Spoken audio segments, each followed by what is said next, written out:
Next हमारे पास oscillatory motion के साथ जो रिलेटेड है वो है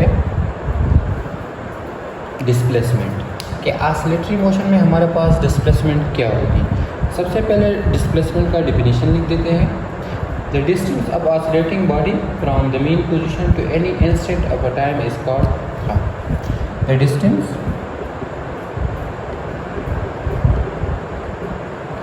of oscillating body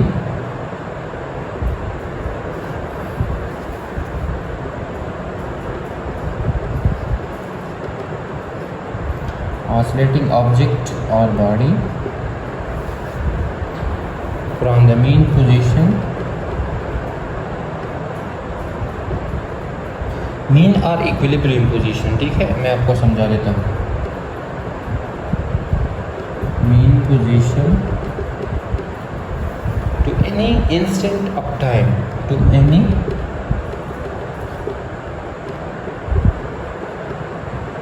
instant of time is called displacement.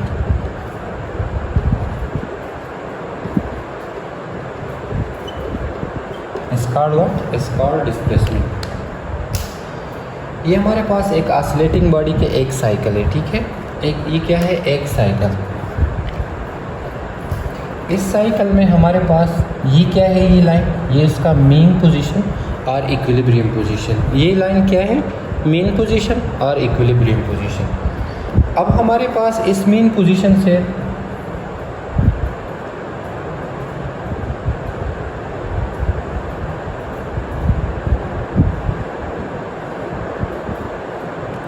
इस मीन पोजीशन से the distance of oscillating object, the distance इस मीन पोजीशन से इस टाइम तक जितना हमारे पास जिधर भी इस टाइम पे जितना डिस्टेंस है उसको हम क्या कहेंगे, displacement.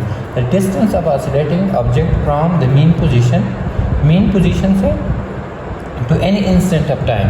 Any instant of time का ये मतलब है कि इस साइकिल में जिधर भी जो भी डिस्टेंस है हमारे पास उसको हम क्या कहेंगे, डिस्प्लेसमेंट। ठीक है, वो हमारे पास क्या होगा, डिस्प्लेसमेंट। द डिस्टेंस, ये सारे distance of oscillating object from its mean position, ये इसका मीन पोजीशन, और ये साइकिल सारा है, ये सारे जिधर भी हमारे पास डिस्टेंस होगा उसको हम क्या कहेंगे, डिस्प्लेसमेंट। डिस्प्लेसमेंट को हम डिनोट करेंगे किस सिंबल से, एक्स से। डिस्प्लेसमेंट डिनोट होगा किस सिंबल से, एक्स। यूनिट ऑफ डिस्प्लेसमेंट हमें पता है कि क्या होगी, मीटर। यूनिट हमारे पास क्या होगा डिस्प्लेसमेंट का, मीटर। डिस्प्लेसमेंट हमारे पास क्या चीज़ है, तो ऑसिलेटिंग और distance of oscillating object from the mean position to any, from the mean ये पोजीशन है। ठीक है, ये लाइन क्या है, इसका mean position to any instant of time is known as displacement, is known as displacement. ये हमारे पास था डिस्प्लेसमेंट।